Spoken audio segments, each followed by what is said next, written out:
Shalom semuanya, selamat datang di ibadah Tunas Remaja Gereja Kristus, Tunas Remaja Pemuda Gereja Kristus Sarwa Permai 28 Maret 2021. Apa kabar nih? Yang di ini aja deh ya nyaut. Apa kabar nih kakak-kakak, teman-teman? Wow, sukacita sekali, terima kasih. Kita harus sukacita guys, seperti kakak-kakak yang sedang melayani di sini. Oke, amin, haleluya. Nah teman-teman, aku pengen ngasih tahu nih. Kalau ternyata nih pandemi itu udah 1 tahun pas 2 Maret kemarin, dan 1 tahun ini aku tahu merupakan tahun-tahun yang berat bagi kita.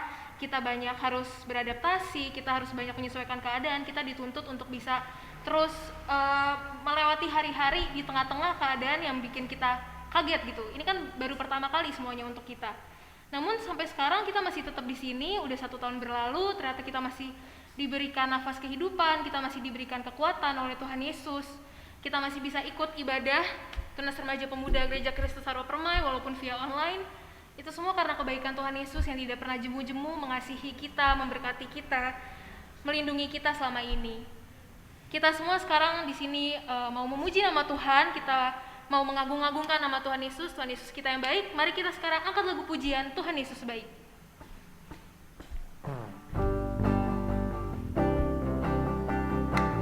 Teman-teman yang di rumah jangan patah semangat ya, kita bersukacita bareng-bareng. Boleh sambil berdiri, boleh sambil kayak gini-gini tangannya ya. Yuk kita nyanyi bareng-bareng. Tiada berkesudahan. Tiada berkesudahan kasih setiamu Tuhan, selalu baru rahmat-Mu bagiku.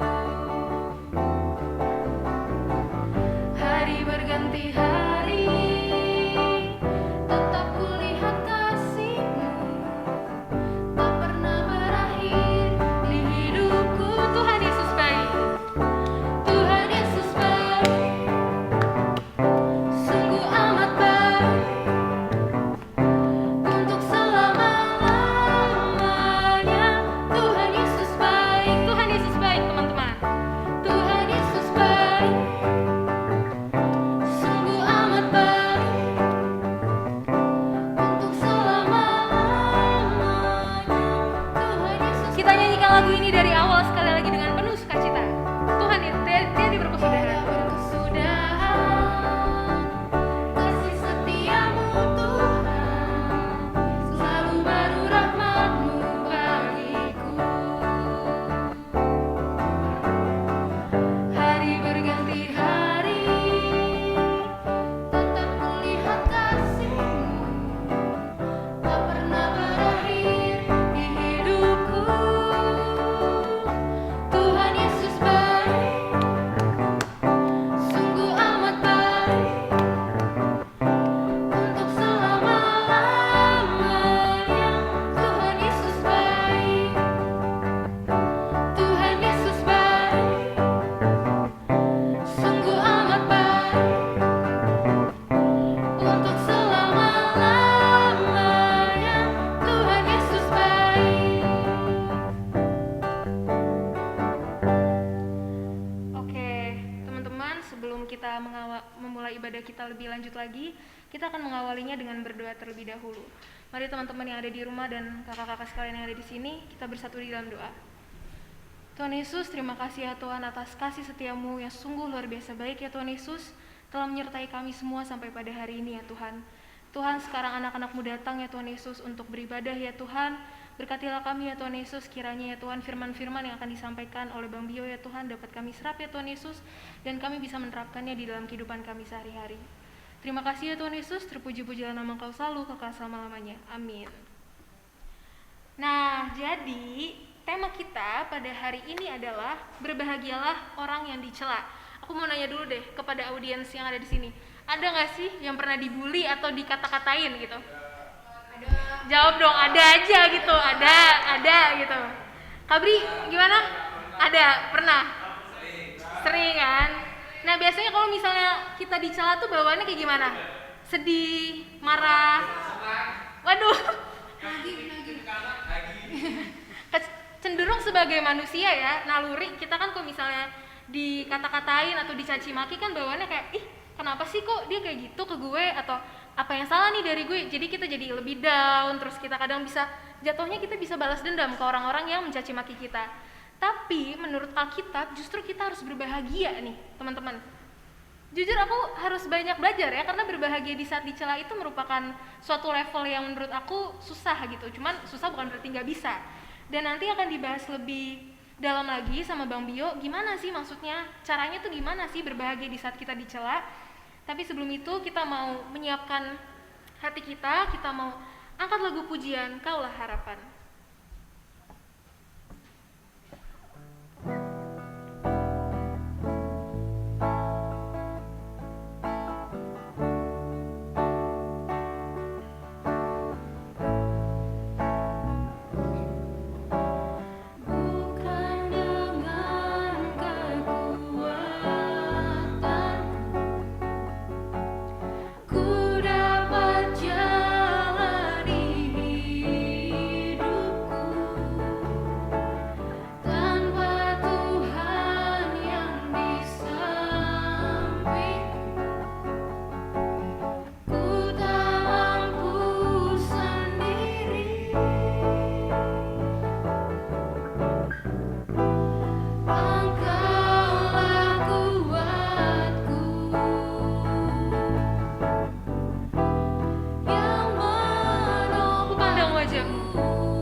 Kita nyanyikan lagu ini dari awal sekali lagi teman-teman. Bukan dengan kekuatan. Bukan dengan kekuatan ku dapat jalani hidupku tanpa Tuhan yang di samping. Ku tak mampu sendiri.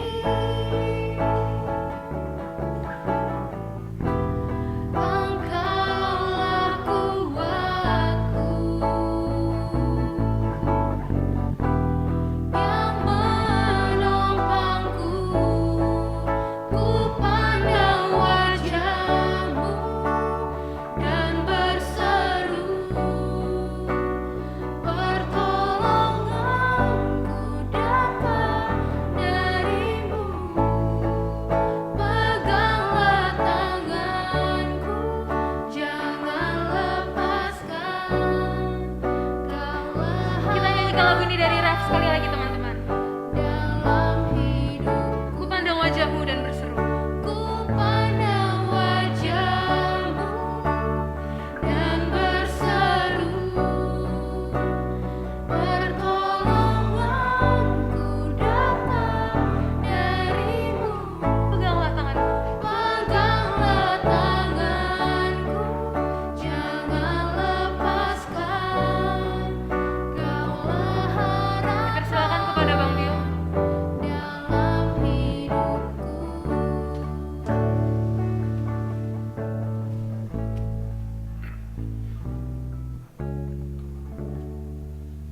Ya teman-teman, mari kita bersatu di dalam doa. Ya Tuhan, pada siang hari ini Tuhan kami kembali merenungkan firman-Mu, dan jika pada saat ini Tuhan kami sedang membutuhkan pertolongan Kau Tuhan dalam kehidupan kami, baik kami yang sedang dalam kesulitan, baik itu dalam masalah ekonomi Tuhan, pendidikan, pekerjaan, dan lain sebagainya, Tuhan Yesus tolong biarlah kiranya kami tetap memandang wajah Engkau ya Tuhan. Tolong kami Tuhan dalam situasi-situasi seperti ini Tuhan, nama Engkau tetap kami muliakan Tuhan. Terima kasih Bapa, berfirmanlah kepada kami pada hari ini. Di dalam nama Tuhan Yesus kami telah berdoa. Amin. Ya teman-teman, hari ini kita akan membahas satu tema yang cukup kontroversial ya. Kalau ditanya apakah pernah mencela, mungkin nggak pernah. Tetapi dalam hati dan pikiran sering gitu ya. Ya, itu adalah kegiatan yang sangat menyenangkan teman-teman. Oke. Ya teman-teman, Kita akan melihat dari Matius pasal 5 ayat yang ke-11. Kita lanjutkan ucapan bahagia ini. Berbahagialah kamu jika karena aku kamu dicela dan dianiaya dan kepadamu difitnahkan segala yang jahat. Nah, teman-teman, ini akan kita lihat kalau yang lalu itu kan bicara tentang penganiayaan, lebih banyak tentang penganiayaan. Tetapi kali ini akan bicara tentang masalah dicela dan difitnah. Nah, teman-teman, saya akan mulainya begini, teman-teman. Bahwa image kita yang pada saat ini itu seringkali kita taruh di media sosial. Dulu sebelum ada celak-mencelak di media sosial pada awal-awalnya begitu ya, masih gampang, masih aman kita mengupdate status, kita menampilkan foto dan lain sebagainya. Tetapi pada saat ini kita harus jujur bahwa apapun yang kita taruh di media sosial itu dengan mudah oleh orang itu diganti ataupun dijadikan hal yang sangat negatif, sehingga itu merusak image kita. Tidak sedikit kasus anak pemuda, anak remaja yang usia-usia masih rentan begitu bunuh diri gara-gara dibully oleh fansnya, terutama artis-artis Korea. Itu banyak sekali yang mereka mengalami hal demikian, akhirnya mereka mati dengan sia-sia. Bahkan tidak sedikit juga orang akhirnya mematikan akunnya karena tidak tahan terhadap image-nya yang sudah rusak. Gara-gara mungkin satu kata dia salah update status, maka image-nya langsung dihancurkan. Jadi memang media sosial pada saat ini sungguh sangat kejam begitu ya. Di satu sisi dia bisa meroket, di satu sisi juga dia bisa menghancurkan orang yang sedang dikerjain begitu. Nah, teman-teman, sehingga kita saat ini saya perhatikan kalau image di media sosialnya itu sudah jelek, maka seolah-olah hidupnya selesai. Pertanyaannya sederhana, apakah iya gambar dan rupa Tuhan dalam kehidupan kita itu diletakkan di media sosial? Di sini yang sering salah. Di sini yang sering kita gagal untuk memahaminya. Bahwa image kita itu bukan kita letakkan di media sosial. Makanya jangan sering-sering update status ya. Ya, saya sesekali lah jam 5 pagi update gitu ya, sesekali ya. Tapi nanti akan rutin ya teman-teman ya. Saksikan terus ya instastory saya. Kata-kata anak muda, kan saya ngikutin anak muda begitu ya. Nah, ya akhirnya teman-teman ya, contohnya saya mengupdate YouTube untuk virtual devotion, untuk berbagi firman Tuhan. Itu ada, makanya saya sekarang jadinya agak-agak, ya ini balik lagi nih ya. Jadi sudah terpengaruh ya. Jadi saya sekarang memperhatikan kolom komentar. Ada yang agak-agak begitu ya. Dia ngasih linknya itu ke situs porno begitu. Kaget saya. Saya bilang, ya Tuhan, ini tuh iblis atau siapa ya? Ini udah jelas bicara tentang Alkitab firman Tuhan. Dia kasih kolom komentar, itu ngelinknya tuh ke video porno. Maksudnya ke situs porno lah begitu. Kebayang teman-teman. Jadi seolah-olah nanti, wah ini Fabio ini buset nih. Ini kedok doang nih, cuma virtual devotion, tapi dibalik itu sebenarnya ini. Nah, teman-teman, luar biasa. Jadi memang kita harus lebih hati-hati teman-teman ketika kita meletakkan sesuatu di media sosial, karena dalam waktu singkat bisa menjadi stiker teman-teman ya. Jadi itu yang kita harus hati-hati sekarang ini begitu ya. Nah, oke, kita lanjut ya teman-teman ya. Nah, image kita memang bisa rusak. Kalau istilah kerennya sekarang adalah bullying gitu ya. Teman-teman, bully itu paling mengerikan di zaman ini. Bahkan mungkin lebih sadis daripada Joker begitu ya, lebih sadis daripada Joker gitu ya, kalau boleh saya bilang gitu ya. Maksudnya Joker di film, bukan di stiker teman-teman. Jadi ini bisa sadis daripada Joker gitu ya. Karena dalam bahasa Yunaninya adalah aneidisosin, artinya itu dicela. Artinya apa? Artinya itu meremehkan seseorang. Jadi ketika Tuhan Yesus mengatakan berbahagialah orang yang dicela, itu adalah dikatakan berbahagialah orang yang diremehkan. Berbahagialah orang yang sangat diremehkan padahal engkau misalnya memiliki satu kemampuan. Itu sebenarnya sih bully gitu ya. Jadi ada orang yang baru ingin menunjukkan kemampuannya tetapi dibully habis-habisan, akhirnya dia tidak bisa apa-apa. Saya rasa contoh-contoh kasus demikian sangat banyak begitu ya. Jadi artinya dicela itu artinya diremehkan. Saya nggak tahu apakah teman-teman punya pengalaman bahwa hidup saya itu diremehkan. Saya pun mengalami hal yang sama teman-teman. Sering sekali saya diremehkan oleh orang di sekeliling saya, bahkan oleh keluarga saya sendiri. Saya seringkali di underestimate, dan itu bisa merusak image saya. Jadi kita mungkin akan berkata, aduh iya ya, ini saya nih ternyata orangnya bodoh ya, oh iya ya, saya ini nggak punya kemampuan, oh iya saya ini ternyata begini-begini. Itu image kita, kata Tuhan Yesus, memang bisa rusak ketika kita dicela, begitu ya. Nah, apa yang kita lakukan ketika kita diremehkan, padahal ada kemampuan? Jadi teman-teman sekalian, ini yang paling penting. Ketika kita diremehkan oleh orang lain, maka ada orang yang mungkin melawannya, ada orang yang berusaha membuktikan diri, tetapi ada juga sebagian orang akhirnya itu menjadi image-nya, menjadi gambarnya. Nah teman-teman, di sini teman-teman harus memiliki hikmat Tuhan yang sungguh-sungguh. Bahwa engkau ketika diciptakan Tuhan itu sangat berarti dan sangat berharga. Jadi apapun kata orang tentang dirimu yang tanda petik engkau diremehkan mati-matian, itu sebenarnya itu hanya kata orang, tetapi kata Tuhan itu tidak. Nah teman-teman sekalian, salah satu yang contoh kenyataan gitu ya, itu adalah yang pernah saya ceritakan ya, anak saya Vide nomor 1. Teman-teman, Vide itu memiliki keterlambatan di dalam hal berbicara, kosakatanya maupun juga susunan SPOK-nya, subjek predikat objeknya itu kebalik-kebalik gitu ya kalau Vide itu ya. Sampai detik ini aja umur 7 tahun 8 tahun dia masih kadang-kadang memakai kata-katanya itu masih suka agak kebalik-kebalik lah gitu ya, kurang tepat. Itu dibully sering sekali. Dia masuk TK biasa, itu dibully sama teman-temannya. Makanya saya tetap taruh dia di homeschooling, program homeschooling. Itu dibully. Saya tahu persis bagaimana, dan saya sebagai orang tua ketika melihat anak saya itu dibully, itu tuh waduh marahnya luar biasa. Nah, luar biasanya teman-teman, ketika dia mengalami hal itu, dia memiliki kemampuan yang tersembunyi, yang tidak dimiliki oleh orang lain. Ketika dia masuk homeschooling dan sekarang sudah masuk homeschooling seperti biasa, ada satu gurunya memuji dia, Pak, Vide ternyata memiliki kemampuan luar biasa di bidang matematika dan sains yang amat sangat baik, bahkan bahasa Inggrisnya pun Pak sudah kemampuannya di atas rata-rata. Teman-teman bisa kebayang kan? Ketika kita diremehkan, potensi kita bisa mati. Tuhan Yesus mengatakan demikian, benar. Jika engkau dicela, engkau dibully, maka kemampuanmu itu bisa mati, begitu ya. Artinya kemampuanmu itu bisa hilang. Nah, kita juga bisa mengalami yang namanya image kita rusak ketika kita difitnah. Apa artinya fitnah? Dalam teks tadi kita baca ada 3 hal. Pertama, menceritakan berita yang salah tentang orang lain. Teman-teman, ini yang paling bahaya. Ketika kita melihat teman kita, ketika kita melihat siapapun orang di sekitar kita, lalu kita menceritakan yang salah kepada orang itu.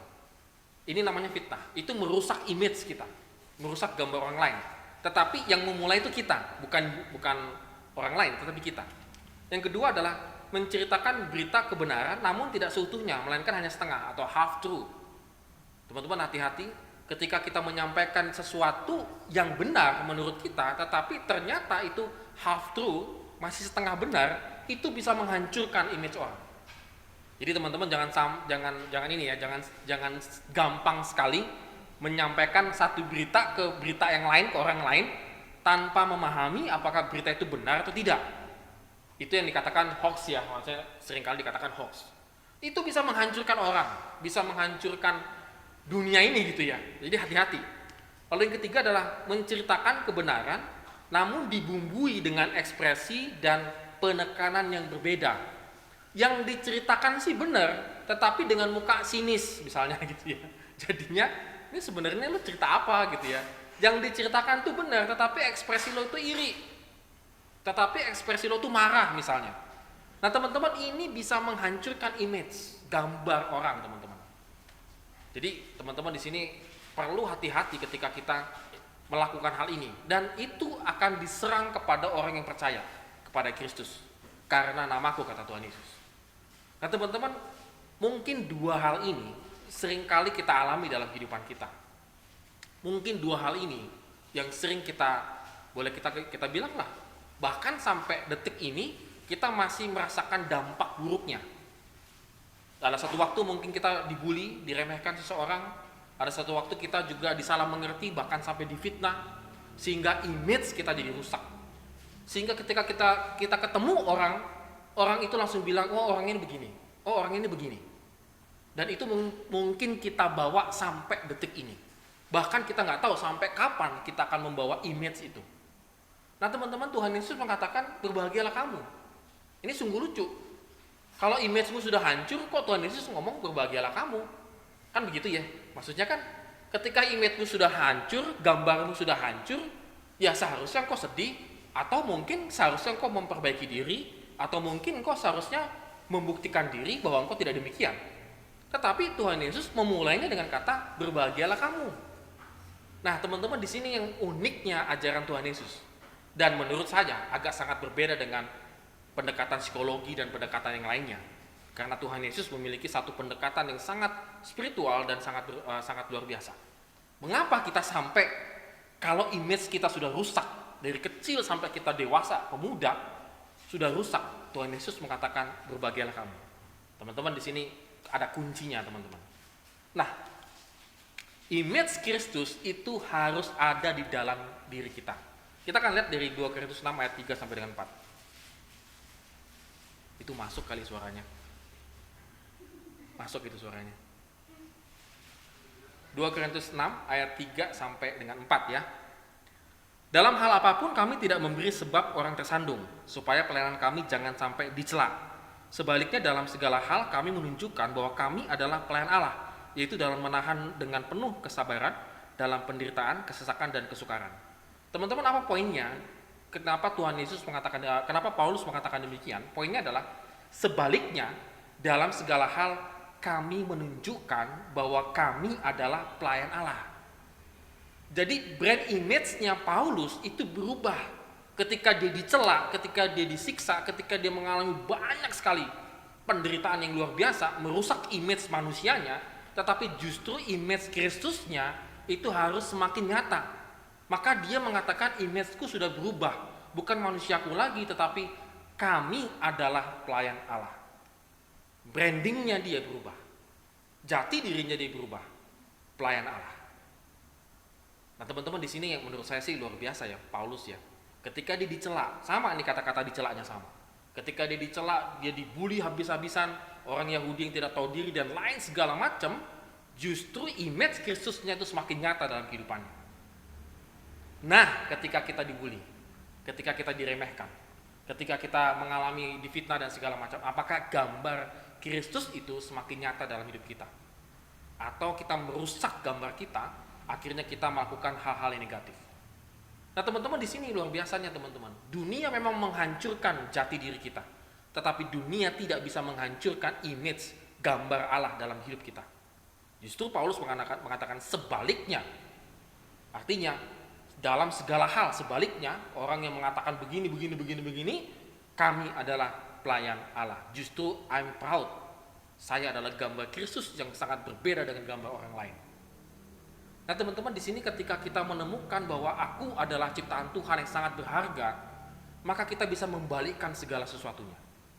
Kita bisa menunjukkan segala sesuatunya sangat berbeda. Teman-teman, saya nggak tahu apakah teman-teman sudah sampai kepada titik ini dalam hidupmu, sehingga engkau mensyukuri bentuk badanmu, mensyukuri segala hal yang kau miliki. Ada orang sampai stres ya. Kenapa? Punya tai lalat. Sampai saya bingung, orang punya tai lalat di dalam badan gitu ya. Dihilangin, di laser atau gimana. Ada orang yang merasa bahwa tubuhnya kurang indah, ditato. Nanti kita kapan-kapan ngomongin tato ya. Etika tato ya. Saya perasaan banyak luka-luka dijahit ya, disobek di jidat saya, di mata saya ini ya. Ini robek, sini robek, di sini robek gitu ya. Tangan saya jelas ada robek, di sini ada robek, di sini ada robek, di sini robek juga telapak tangan. Nggak berpikir tuh untuk di di operasi plastik. Nah. Sini jelas ya, ada codetnya, di sini codet, di jidat sini apalagi nih codet, udah jidatnya begini codet lagi ya. Kelihatan banget, sini juga ada codet di sini ya. Kok nggak ini ya, image saya tetap adalah saya sebagai pelayan Allah. Teman-teman, ini yang luar biasanya bahwa Paulus mengatakan ketika engkau mengalami situasi itu, gambar dirimu dirusak oleh orang lain, tapi ketahuilah bahwa image Tuhan tidak bisa dirusak oleh dunia ini. Teman-teman, yang kedua adalah Paulus menekankan image jati dirinya sebagai pelayan Allah yang tadi. Lalu yang kedua adalah 2 Korintus 6 ayat 8-10 di bawahnya ya.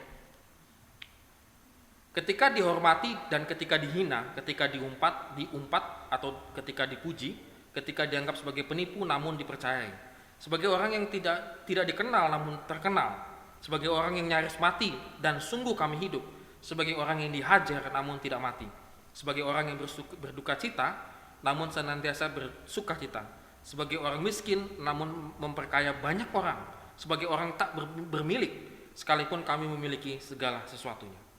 Teman-teman, artinya apa? Kita bisa beradaptasi.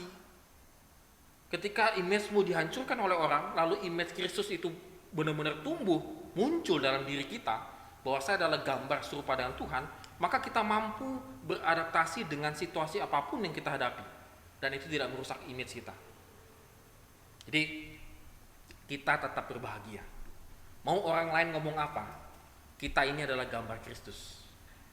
Mau orang lain kita ini pendek, kita ini hitam, kita ini gemuk, kita ini tidak cocok, kita ini bla bla bla, semuanya teman-teman yang merusak gambar kita, yang menyerang kita mati-matian, tapi kita tetap berbahagia. Karena apa? Aku gambarnya Kristus. Kristus ada dalam diriku, sehingga hal itu membuat saya tetap tegar, kuat. Ada banyak begitu teman-teman keluar dari pekerjaan, kenapa? Karena dihina kan, dicela-cela mulu kan, nggak kuat kan, akhirnya keluar kan dari pekerjaan. Padahal seharusnya engkau bisa jadi bos, tetapi karena engkau tidak tahan dengan celaan orang, akhirnya keluar. Di situ kurang kita harus menghadapinya dengan kuat, dengan gambar Kristus dalam diri hidup saya. Ada orang yang hidupnya pelin-pelan, ngikutin kata orang. Banyak. Lu harus ganti rambut, kata si ini begini. Oh ya. Bulu mata lu dicukur, enggak ya, maksudnya alis lo dicukur gitu ya, supaya apa? Bisa lihat tuyul, apa segala macam. Lu harus ya semuanya. Jadi teman-teman mengikuti apa kata orang, harus begini, harus begitu teman-teman. Image-mu hancur dengan kata orang. Tapi ketika engkau memiliki image gambar Kristus dalam hidupmu, teman-teman yakinlah, Tuhan itu kalau ada gambar diri Tuhan dalam hidup kita teman-teman, Dia itu menuntun kita kepada yang benar teman-teman, kepada sesuatu yang luar biasa. Dan kita akan jadi tahan mental, tahan banting. Orang mau ngomong apapun terserah. Saya tidak mengajarkan berarti kalau ada yang nasihatin kita mental, bukan teman-teman. Ini artinya orang yang mau mencela ya. Ingat ya, bukan kalau nasihat bagaimana, itu beda lagi. Ini ada orang yang mau ngomong apa itu maksudnya dicela, kita difitnah, dicela, dijelek-jelekin, kita tetap kuat. Mau ngomong apa terserah. Nah, teman-teman, di sini yang menjadi renungan kita pada hari ini, teman-teman. Apakah kita sudah punya gambar Tuhan dalam hidup kita? Kalau gambar Kristus dalam hidup kita tidak ada, teman-teman, saya agak khawatir, teman-teman nanti akan gampang sekali pindah, imanmu berpindah, akan gampang sekali ikut jadi arus dunia ini, akan sama persis dengan dunia ini. Nggak ada bedanya dengan dunia ini. Teman-teman harus punya image yang berbeda dengan orang lain. Jangan sama dengan orang dunia ini, teman-teman. Saya tidak mengatakan kita membenci orang dunia, tidak, teman-teman. Kita harus bergaul dengan orang dunia. Saya juga punya teman-teman, saya juga rusak semua, saya punya. Saya juga berteman dan santai-santai saja, tapi saya sedikit pun tidak rusak. Saya nggak tahu kenapa bisa begitu ya, karena mungkin saya merasakan ketika image saya rusak, itu Kristus sudah hadir dalam hidup saya, itu berubah total. Teman-teman renungkan baik-baik teman-teman, apakah gambar dirimu saat ini adalah ditentukan oleh orang lain, atau ditentukan oleh kemampuanmu, atau ditentukan dan lain sebagainya, atau gambar dan dirimu ini ditentukan oleh pengenalanmu akan Tuhan. Engkau akan berbeda teman-teman, sangat jauh berbeda. Saya akan tutup satu cerita yang berkali-kali saya diceritakan teman-teman ya, tapi saya nggak akan bosan menceritakan hal ini teman-teman, karena ini penting sekali teman-teman. Dulu waktu saya masih usia ya remaja lah, maksudnya SMA lah kita bilang SMA lah begitu ya. Di SMA itu saya mengalami yang namanya gambar diri saya udah rusak. Artinya begini, situasi tadi ya Paulus mengatakan kan, situasi yang saya alami pada saat itu sangat tidak mendukung keberadaan saya, kemampuan, ability saya termasuk golongan siswa yang bodoh. Jadi yang sangat bodoh. Jadi kalau ranking ada 10, nah saya rankingnya 9, 8 gitu ya. Jadi bukan yang ranking yang tertingginya atau gimana. Saya termasuk yang sempat mengalami yang namanya guru nerangkan apa saya nggak ngerti. Orang ngomong apa saya nggak ngerti. Orang itu ngomong-ngomong gitu saya nggak ngerti apa ngomong apa. Teman-teman, apa yang gua alami ketika itu, teman-teman ini. Lalu kemudian yang saya bisa lakukan pada waktu itu adalah hanya diam saja gitu ya. Dan saya menjadi orang yang tersingkir. Kalau duduk tuh paling belakang, udah belakang pojok. Bukan untuk ngerokok di situ, bukan teman-teman, tapi pojok aja gitu ya. Udah belakang pojok. Jadi nggak bisa tuh saya, siapa yang tahu ini saya bu, misalnya gitu yang kayak Ace gitu kan, kalau Ace kan, wah saya bu, langsung gitu ya, kelihatan mukanya ceria banget soalnya gitu ya. Nah saya enggak, saya paling belakang, paling ini, paling tersingkir lah, paling kalau apa ya everything paling belakang, paling belakang. Teman-teman, gambar image saya pada waktu itu rusaknya luar biasa teman-teman. Udah miskin, udah nggak punya apa-apa, udah wah segala macam deh, baju dekil segala macam udah nggak bisa punya apapun. Maka solusi yang terbaik apa? Bunuh diri. Akhiri hidup ini, selesai. Teman-teman, itu terlintas dalam pikiran saya berkali kali. Bukan satu lintasan, tapi berlintas-lintas. Maka solusi yang terbaik dalam hidup saya adalah sepertinya gue bunuh diri lebih bagus. Oke, gue nggak sanggup bunuh diri. Saya udah ambil pisau, saya sudah pakai golok, sudah pakai apa, saya bingung gimana caranya ya, kok lucu gitu ya. Saya tusuk ke tangan saya, sakit juga ya, saya bilang kok beli ke sini gitu ya. Jadi bego juga sih. Jadi mikir gitu ya. Oh, cara yang kedua adalah untuk mati. Mudah-mudahan siapa yang mau mati silakan ya. Jadi maksud saya adalah berantem. Akhirnya kerjaan saya itu adalah cari ribut. Artinya gini, teman saya ada ribut sama orang, lu butuh bantuan nggak? Butuh. Nah tapi tujuan saya itu bukan menyelesaikan masalah. Saya berharap saya berantem, saya kena tusuk mati, selesai kan? Jadi saya seolah-olah tidak bunuh diri, saya dibunuh dong. Lebih hero gitu ya, kira gitu ya. Nah, pikiran sampai ke sana teman-teman, bayangin. Saya tidak mengherankan ya kalau ini sobek, di sini sobek, di mata sobek, di sini sobek. Ya, itu ya. Saya sih dulu kayak sewaan begitu ya. Jadi, gua ada masalah nih sama nih, mau gua tolongin, mau. Tapi intinya di situ, teman-teman. Teman-teman bisa bayangkan rusaknya kayak apa? Badan rusak, pikiran rusak, hati rusak, semuanya rusak. Rusak semuanya. Lalu saya ketemu yang namanya Injil. Saya ketemu yang namanya apa teman-teman? Saya didoakan. Ada satu pemuda, teman saya, teman kompleks, satu persekutuan kompleks gitu ya, persekutuan kompleks kan suka ada kan ya. Itu datang ke saya, Fab, ayo ada persekutuan pemuda nih kayak gini nih, persekutuan pemuda. Saya bilang, itu perkumpulan pengecut gitu ya, bisa cuma kumpul-kumpul doang gitu ya. Jadi saya diajak selama 1 tahun, saya tolak terus. Ada yang di sini? Ada, nanti ketemu sama saya. Jadi saya tolak terus, nggak mau. Satu saat saya datang, saya alasannya apa? Jagain rumah. Terus teman saya ngomong, kan rumah lu nggak bisa dijagain, di sini-sini aja dia. Bodo amat. Pokoknya saya jagain rumah katanya gitu.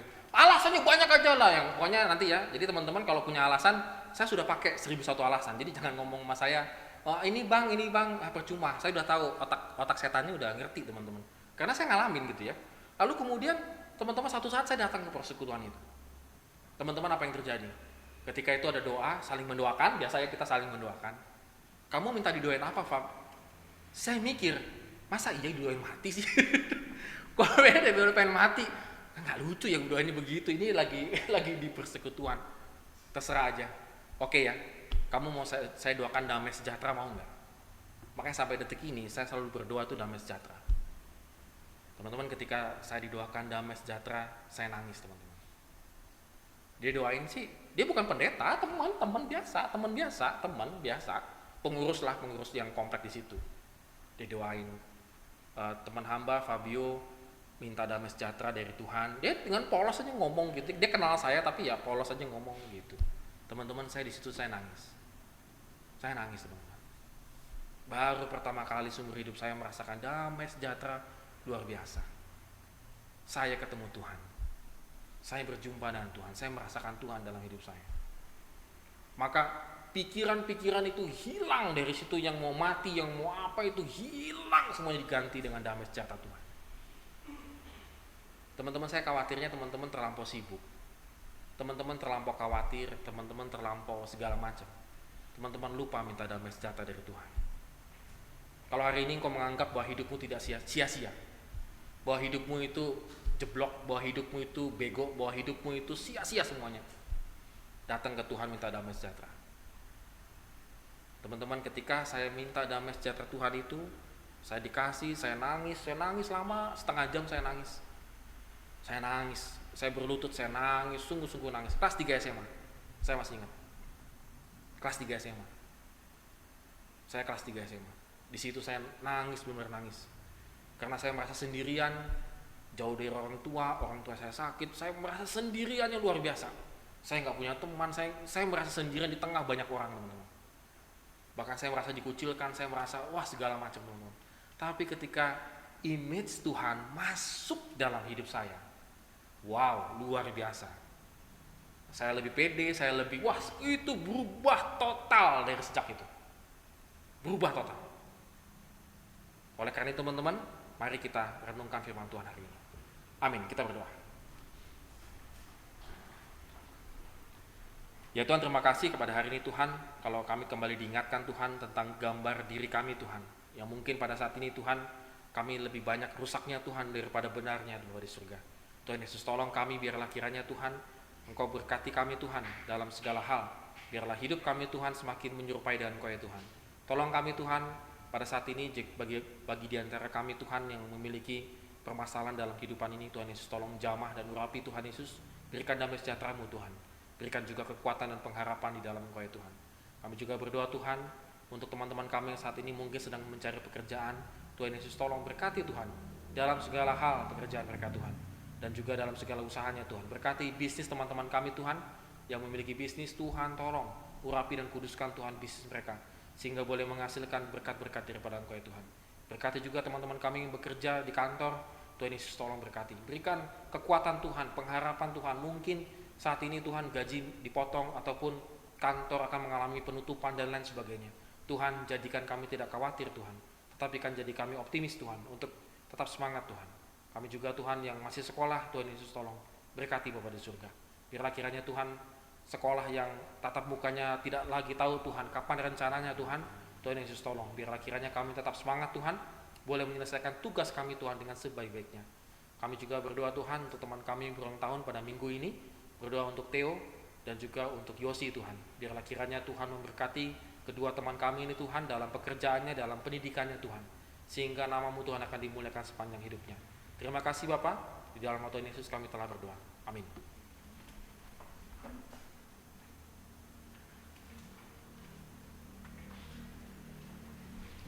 Wow, terima kasih banyak Bang Bio atas firman Tuhannya. Jadi teman-teman, kesimpulannya adalah apapun kata orang mengenai kita yang meremehkan atau yang mengucilkan, itu kata orang, bukan kata Tuhan.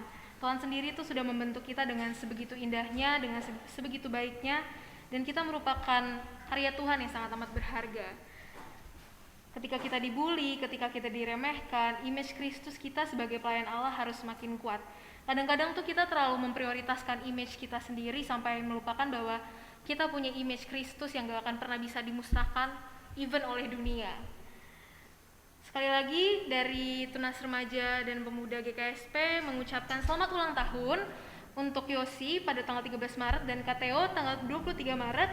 Kiranya berkat Tuhan terus mengalir dan segala rencana bisa dilancarkan. Semoga sehat dan bahagia. Amin. Kita sekarang akan memberikan yang terbaik untuk Tuhan. Waktunya persembahan. Persembahan sendiri bisa ditransfer via Bank BCA atas nama Kristian Nugraha dengan nomor rekening 47307058820. Jika ingin merubah nama menjadi nama inisial untuk diwartakan dapat menghubungi Penatua Kris. Ada nanti WhatsApp-nya, gampang. Nah, kalau mau memberikan uang persembahan tunai bisa dimasukkan ke dalam amplop di masing-masing keluarga yang kemudian dapat diserahkan ke dalam kotak persembahan di Gereja Kristus Saropermai pada pukul 5 sore sampai pukul 7 malam.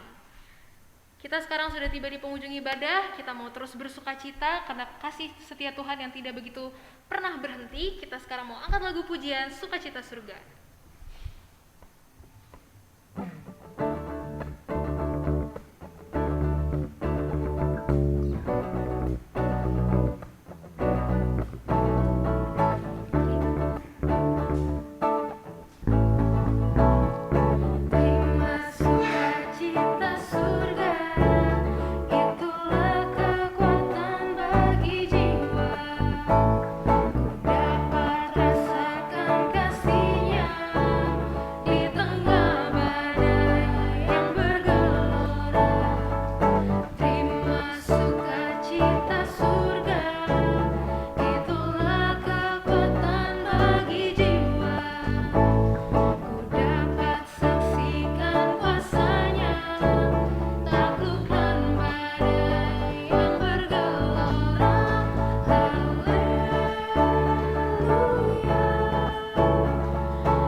Teman-teman, mari kita berdoa.